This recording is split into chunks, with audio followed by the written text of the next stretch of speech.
Madzulo abwino ndipo ndi nthawi ya nkhani mwatsatanetsatane kuno ku Times Television TTV ndipo muli ndine Wandero msisia kumapoyamba na imiti yache. Ndondomeko yatsopano ya chuma cha boma igwiritsa ntchito ndalama zokwana 1.99 trillion kwacha. Bungwe la National Planning Commission lakumana ndi aphungu a nyumba ya malamulo pa za masomphenya a Malawi 2063. Ndipo mu nkhani zina amayi ndi mabungwe achilimika pothetsa nkhanza kwa amayi ndi atsikana. Tili ndi izi ndi zina zambiri, tiyeni tikhalire limodzi.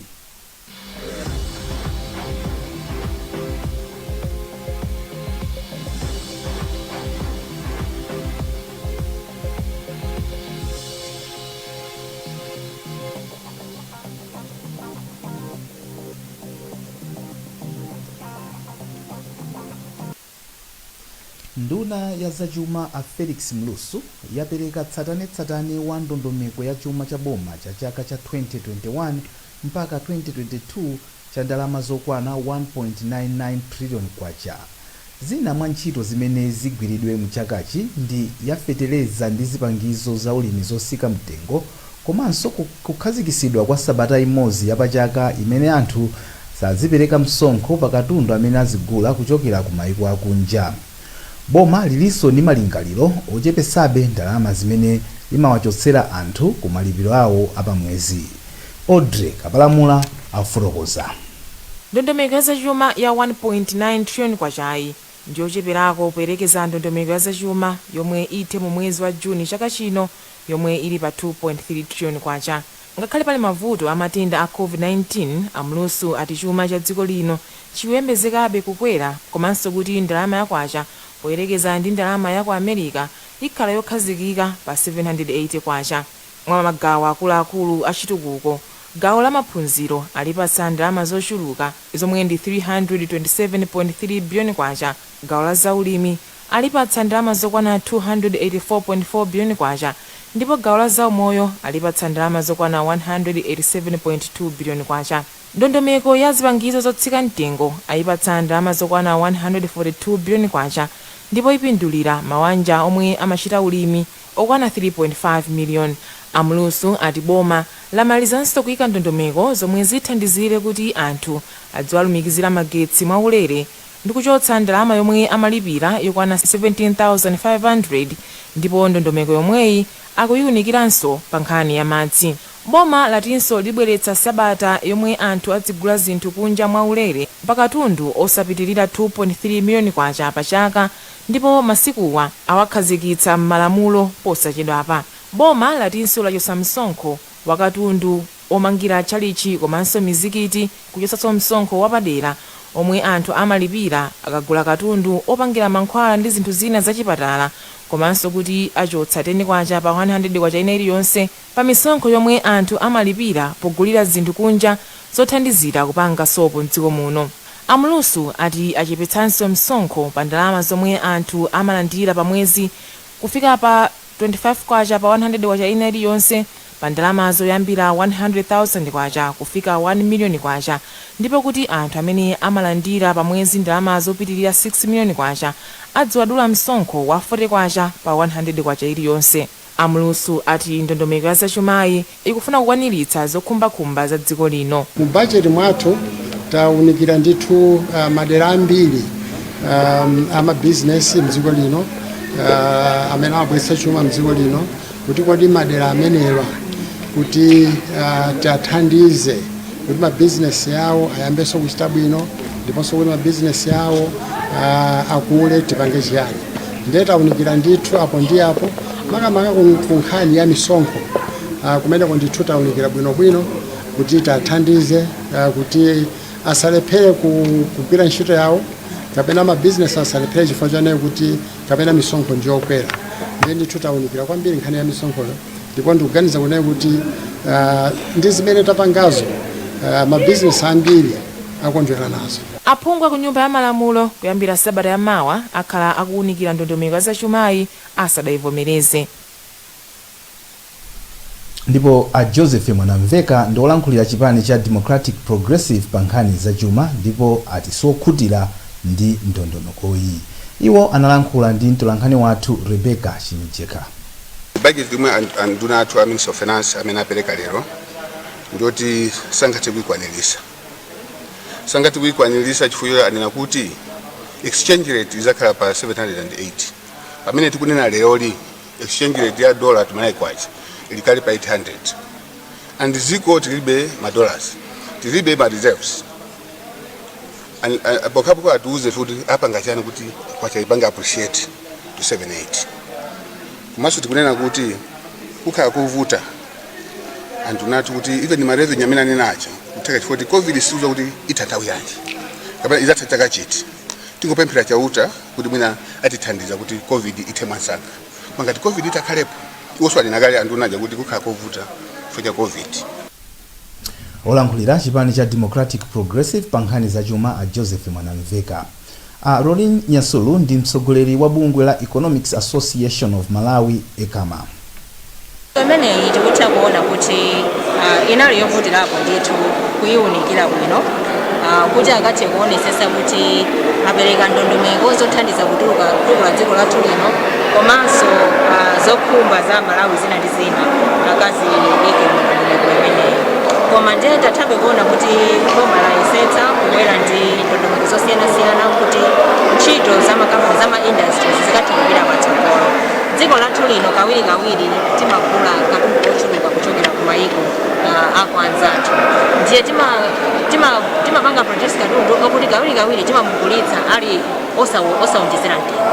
So katundu ambiri amene alowera mtengo timagulitsa ku mayiko akwanzathu. Komano boma lathabuka ndondomeko kuti zikathe kuthandizira kuti katundu ambiri zikatha kumawonjezera mtengo mdziko lathu lino. Mtsogoleri wa bungwe la ECAMA Rolin Nyasulu. Bungwe la National Planning Commission NPC linakumana ndi aphungu a nyumba ya malamulo pofuna kuwunikira zakufunika kwakuti unduna adzipereka thandizo lokwanira ku ntchito zimene zipititse patsogolo chitukuko cha dziko lino. Bungweli linasindikanso zakufunika kwakuti mu ndondomeko ya chuma cha 2021-2022 aphunguwa aonetsetse kuti chuma chikupita ku madera amene athandizire kukwaniritsa masomphenya a Malawi 2063. Matthews Kasanda wadza ndi ripoti ili. Mkulu wa bungwe la NPC ya Thomas Munthali anati maunduna amalandira ndalama zochuluka kuchokera ku ndondomeko za chuma cha dziko lino ndipo pali kufunikira kuonetsetsa kuti maunduna awo agwiritsa ntchito ndalamazi pa ntchito zofunikira kwambiri pa chitukuko. Dziko linono lili ndi ndondomeko yatsopano masomphenya a Malawi 2063. Tikufunisisa kuti aphungu athu a nyumba ya malamulo kuti amatiyimira ife madera osiyanasiyana akamapanga president ya Minister of Finance azifunsafunsa kuti kodi ndondomeko ya chumayi ikuyankhulana kapena ikugwirizana ndi ndondomeko ya Malawi 2063. Komanso anduna azachuma atha kumangonena kuti budget iyi ku moyo taposatapekako mwakuti ku nduna waza maphunziro mwakuti ulimi mwakuti. Komano ma members of parliament athu aphungu athu a nyumba ya malamulo akamapita atimati ku makomiti awo macluster azikafunsa kuti kodi aku agriculture ndalama azika muti, aku health azika muti, aku education azika muti. Ndipo spikala wa nyumba ya malamulo a Catherine Gutani Hara anati kutenga womwe bungwe la NPC linafotokozera aphunguwa ndi ofunikira kwambiri pa chitukuko. Ifeyo ngati aphungu a nyumba ya malamulo tizitha kuona kuti tili ndi plan ina inalephereka kale andi panopa ndi chikhulupiriro aliyense afuna kuti plan ya panopa ikuonetsa ya 2063 isalephereke. Ndikuti isalephereke tizitha kuona kuti kodi ndalama zimene tikupereka budget ndi plan imene ilipo zikugwirizana. Ahara anaonjezanso kuti uthenga womwe alandira aphunguwa ugwiritsidwa ntchito mu njira yoyenera. Mkazi wachiwiri kwa mtsogoleri wa dziko lino Saulos Chilima wapempha atsikana ndi amayi onse amene akuphunzira mu sukulu za ukachenjede kuti adzinena akachitiridwa nkhanza. Achilima anena izi pa zokambirana zimene cholinga chake chinali kudziwitsa anthu zakuyipa kwa nkhanzazi. Zokambiranazi zinachitikira pa sukulu ya University of Malawi mu mzinda wa Zomba. Thomas Kachere ali ndi zambiri mlipotili. Achilima anadzudzula mchitidwe ogona ndi ophunzira ndi cholinga chofuna kuwakhozesa mayeso. Iwo analangiza atsikana ndi amayi kuti azikanena akachitidwa nkhanza za mtundu wina uliwonse. Ana sukulu akumakumana ndi nkhanza zosiyanasiyana kuchokera kwa azibambo pena aziphunzitsa amene pena ma fellow students awo anzawo lerolo zatuluka zonse poyera kuonetsa kuti iya mchitidwe ndiopsa ndipo kuchuluka ndipo anawo akulephera kuti apange sikulu yabwinobwino chifukwa cha mchitidwe umenewu. Komanso ana ambiri amaopa kuyankhula chifukwa choti ifeyo ngati makolo kapena ifeyo ngati anthu timayambirira kuwanyoza iwo kapena kuwanena kuti ndiwo apangisa kuti anavala bwanji kapena amayankhula bwanji kapena ndiotani pamene si choncho ayi. Nduna yoona kuti pasamakhale kusiyana pakati pa amuna ndi akazi a Patricia Kaliati analamula kuti ophunzira omwe ndi osapyola zaka 18 azikhala oyamba kuganiziridwa malo ogona apasukulupo.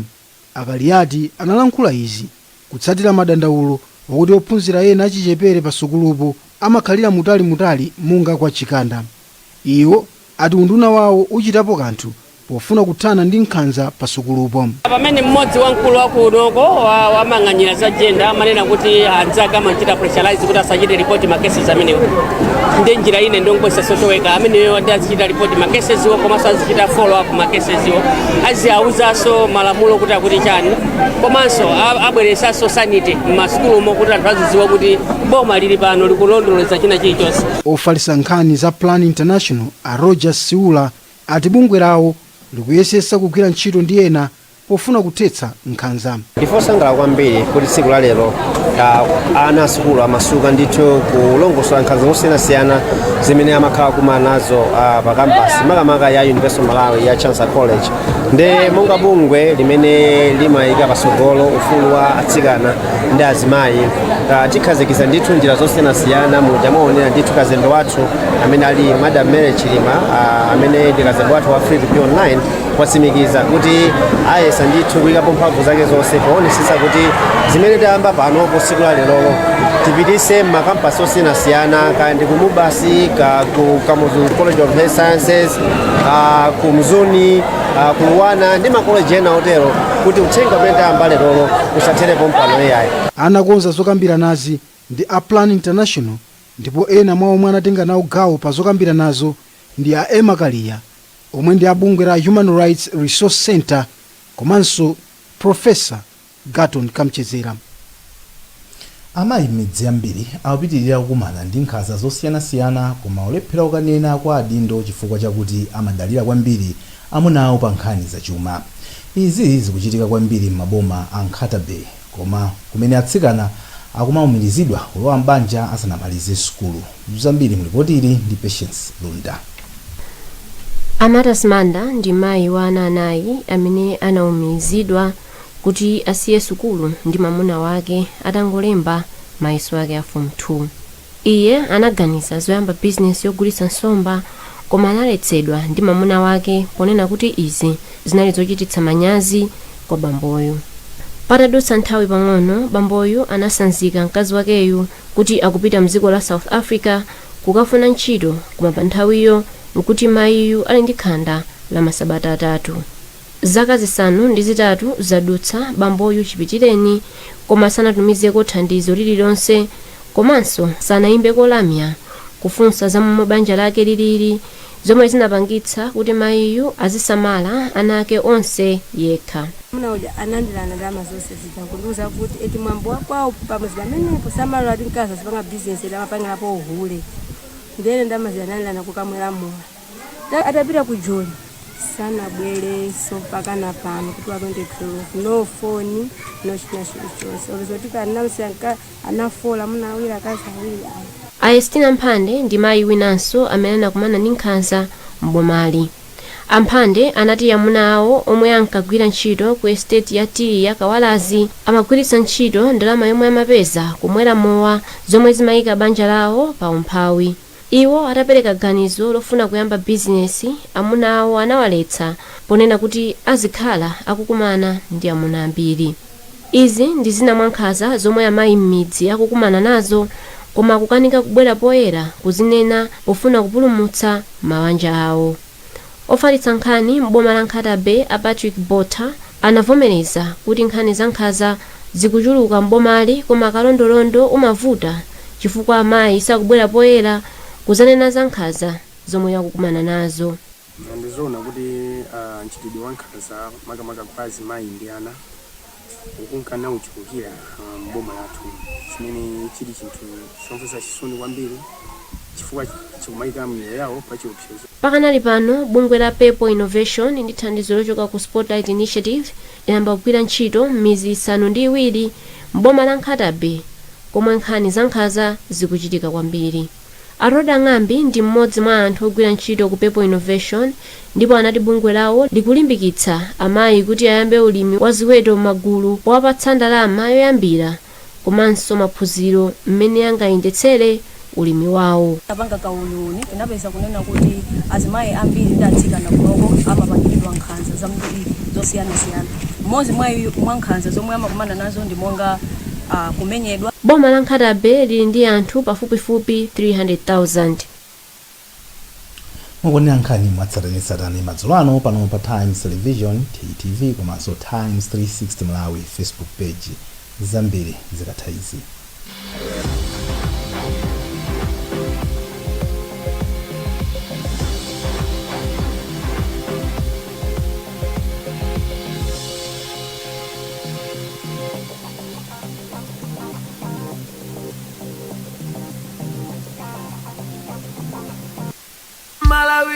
Malawi wotu kukamba chuma awani masompenya amalawi watotu kula Malawi 2063 akale wosi mirabae ufika 2063 akale wokomera aliyense achinyamata tikwirane manja kula Malawi achinyamata tikale patsogolo kula Malawi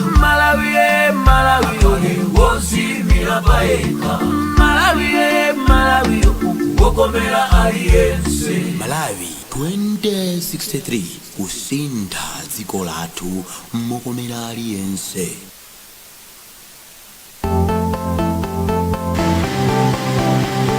Bliss Body Lotion is well refined to give your skin full hydration, leaving you feeling fresh throughout the day.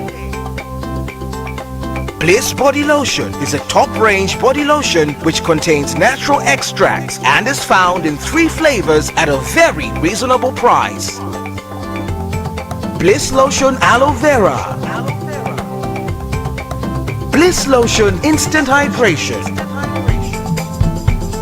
Bliss Lotion for Men. Get yourself Bliss Body Lotion today in all leading stores across the country.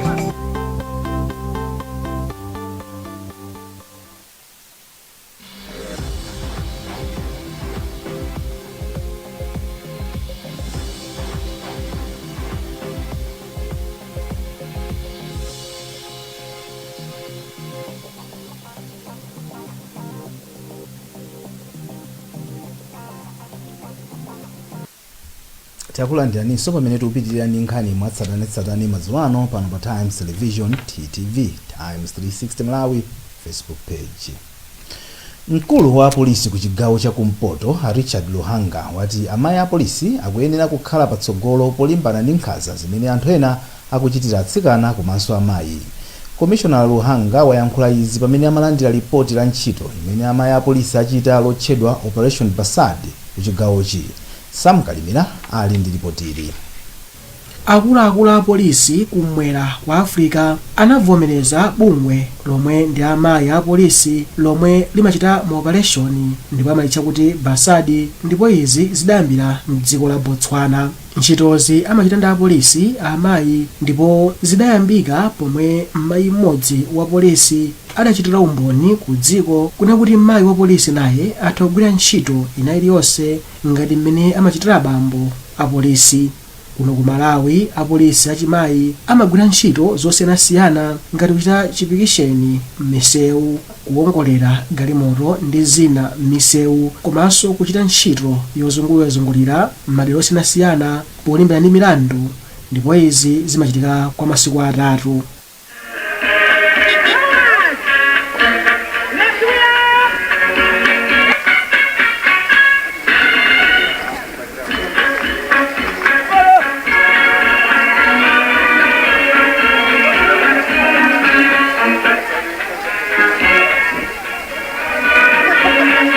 Mzinda wa Nzuzu apolisi achimayi anayenda kuchokera pa bwalo la masewero la Katoto kukafika ku likulu la polisi mchigawo cha kumpoto komwe anakapereka ripoti ya mmene agwirira ntchito kwa komishonala wa polisi ku chigawochi a Richard Luhanga. Poyankhula ndi Times, Luhanga anena kuti nthawi yakwana kuna kuti apolisi achimayi achilimike polimbana ndi nkhanza zomwe zimachitikira amayi komanso atsikana. ali ndi kuthekera kwakukulu azimayiwa andi timaona kunena kuti monga ntchito zothetsa nkhanzazi titayika azimayiwa pasogolo zitha kutithandiza kwambiri kuposa kuti tasepa chifukwa iwowa amathocheza bwino ndi azimayi anzawo andatha kutipezera information yambiri yoti ifeyo titha kugwiritsa ntchito. Wapampando wa gulu la amayi apolisi mchigawo cha kumpoto a Gift Kambiri anapempha atsikana mdziko muno kunena kuti akhale olimba mtima komanso olimbikira ngati afuna kuzakwanitsa maloto awo. Ndikuwapempha kunena kuti asadziyang'anire pasi ngati atsikana. Ifeso atsikana, ifeso azimayi titha kugwira ntchito ngati mmene angagwirire azibambo. Tisamakhale ndi limiti kuti ine chifukwa choti ndine tsikana ndiye kuti basi ndingolekeza form 2 iya. Operation yomwe inachitika kwa masiku atatu, apolisi achimayi anakwanitsa kugwira anthu omwe anagulitsa chamba komanso anthu omwe akuaganizira kuti ndiogwiririra ndi anthu ena omwe analowa mdziko muno mwachinyengo. Bungwe la National Initiative for Civic Education NICE layambisa ntchito yophunzitsa anthu pofuna kuthetsa nkhanza kwa amayi komanso ana imene mchingerezi kutchedwa Spotlight Initiative. Mkulu wa bungweli a Owen Malunju ali na izi mu mzinda wa Lilongwe pamene amakhazikitsa ndondomekoyi ndi thandizo lochokera ku bungwe la UN Women. Ntchitoyi igwiridwa m'maboma a Mzimba, Nkhatabe, Dowa, Ntchisi, Machinga ndi Msanje. Amalunju afotokoza. Project imene nkhani yaikulu yakuti kodi ingathetse bwanji nkhanza nkhanza kwa amayi, nkhanza kwa asikana. Ndiye mu project imene ifeyo anaisi tikubwera mukuti tipange tithandizepo pofalitsa mauthenga okuzana ndi malamulo okuzana ndi maufulu achibadwire kuti nsogolo mu nkhanza zimene zithetse mwina kuti zichepe. Ndiye ifeyo anaisi tizinka ndithu na kuzisantu. Mkulu wa bungwe la NICE a Owen Malunju. Kazembe wa dziko la Japan kuno ku Malawi a Satoshi Iwakili wapereka mabuku ku skulu ya ukachenjede ya Malawi University of Science and Technology. Thandizoli laperekedwa mothandizidwa ndi bungwe la Nippon Foundation pamwambo umene unachitikira pa skuluyi boma la Tcholo. Tili ndi zambiri mu ripotili amene walemba ndi Luweleni Mpasa koma owerenga ndi Elita Soko. Poyankhula pamwambo opereka mabuku umene unachitikira ku MUST, kazembe wa dziko la Japan kuno ku Malawi a Satoshi Iwakili anati maphunziro a za science komanso kapangidwe ka zinthu zamakono ndi zofunikira kwambiri potukula ntchito za chuma cha dziko. You know, the science and technology is very important for the Iwo anati maphunziro akapangidwe kamakono ka zinthu komanso kugwiritsa ntchito njira zakuya zopangira makina ndi njira zimene ntchito zachuma ndi kutukuka kwa mayiko ambiri kunayambira. Iwakili ayamikira ntchito za maphunziro zimene zikuchitika pa sukulu ya ukachenjedeyi ndipo alonjeza kuti dziko la Japan lipitiriza kuthandiza maphunziro apa sukuluyi. Wachiwiri kwa chancellor wa sukulu ya Master Professor Address Malata poyankhulapo anathokoza dziko la Japan chifukwa cha thandizoli. Ambassador watuza kuti chibwereni ku Malawi anabwera ku mapeto a 2019 sanathe kuyenda kudzafika kuno ku chigawo cha kumwera ndipo ndikuyamba kufika ku Blantyre koma iwo anaona kuti ndi chanzeru kuti adzaone University of Science and Technology akhala akuwerenga akhala akumva aona okayendera university aona zinthu zimene tikuzisowa makamaka zinthu zogwiritsa ntchito kuphunzitsira ana a sukulu ndipo alonjeza kuti iwo akaona akamba ndi dziko la kwawo kuti atithandize madera amene ifeyo tikuvutika. Akufuna kuti university ino izichita zinthu zapamwamba za science ndi technology. Abweretsanso mabuku amene abweretsa mabuku amene maprogramu ake tikuphunzitsa. Buku limodzi talionalo likufotokoza kuti kodi ku Japan anayamba bwanji kupanga Toyota cars. Ndikusonyeza kuti iwo akutichita challenge kuti ife tikunena kuti kupeza Malawi tikunena kuti 2063 ndizotheka. Iwo wanso atuzo kuti ndizotheka ndipo must ili ndi udindo ndithu kuti ifeyo tithandize dziko la Malawi kusintha dziko lino kuti zinthu zikhale zabwino kwa Malawi onse. Dziko la Japan lalonjeza kukhala bwenzi lodalirika pothandiza ntchito za maphunziro a za science ndi kagwiritsidwe ntchito ka njira zamakono pothandiza ndi ukadaulo waluntha, zipangizo komanso katundu othandizira maphunziro msukulu zophunziriramo ntchitozi kuno ku Malawi. Ndipo mu nkhani za malonda pofuna kupititsa patsogolo kagwiridwe kake ka ntchito, kampani ya Vivo Energy Malawi imene imayendesa malo omwetsera mafuta galimoto a engine yakhazikitsa ngodya zitatu zochitira bizinesi. Mfundozi ndi kupereka ntchito zabwino, kupereka mlingo woyenera komanso kugulitsa malonda mwa ukadaulo. Justin Mkwewu ali ndi zambiri mlipoti ili. Mmodzi mwa akuluakulu ku Vivo Energy atikhala Kathewera anati akufuna makasitomala awo azikhala osangalala. Iwo anaonjezera kuti makasitomala awo akhale ndi chitsimikizo kuti azalandira thandizo lokwanira. Tikukhulupirira kuti wani monga ndanena zipereka confidence mwa makasitomala athu amene timawatumikira, komanso zipangitsa makasitomala athu adzibwerabwera kudzagula pa filling station pathu ifika ife tikufuna tikule ngati business. Tikukhulupirira tikula nawo imodzi, komanso makasitomala athu they'll get value for money, azilandira service yabwino. Mmodzi mwa anthu amene ali ndi malo omwetsera mafuta a engine a Anganite Mkisi anathokoza kampani ya Vivo Energy Malawi. Iwo aonjezera kuti aonesesa kuti mfundozi zikukwaniritsidwa. Zitithandiza kwambiri chifukwa chakuti makasitomala azipenda amadandaula kuti mwina sakulandira fuel wokwanira, komano ndi zimene zachitika zinali yese atha kudandaula ngati akulandira fuel osakwanira. Tizitha kuyezera napopo kwa 5 liters ndi keni ndi mutha kuona kuti zinthu zikuyenda bwanji. Engine ili ndi malo omwetsera mafuta okwana 30 mdziko muno. Nkhani zathu madzulo ano ndi zomwezi, koma tisadasiyane naye nsopiti yache. Ndondomeko yatsopano ya chuma cha boma igwiritsa ntchito ndalama zokwana 1.99 trillion kwacha. Bungwe la National Planning Commission lakumana ndi aphungu a nyumba ya malamulo pa zamasomphenya ya Malawi 2063. Ndipo mu nkhani zina amayi ndi mabungwe achilimika pothetsa nkhanza kwa amayi ndi atsikana. Kumbukirani kuti mutha kupeza nkhani izi ndi zina zambiri pa makina internet pa www.times.mw, pa Facebook pa tsamba la Times 360 Malawi, komanso pa Twitter @Times 360 Malawi. Chonde sambani m'manja pafupipafupi, khalani motalikana ndi anzanu komanso valani mamaski nthawi zonse kuti muziteteze ku COVID-19.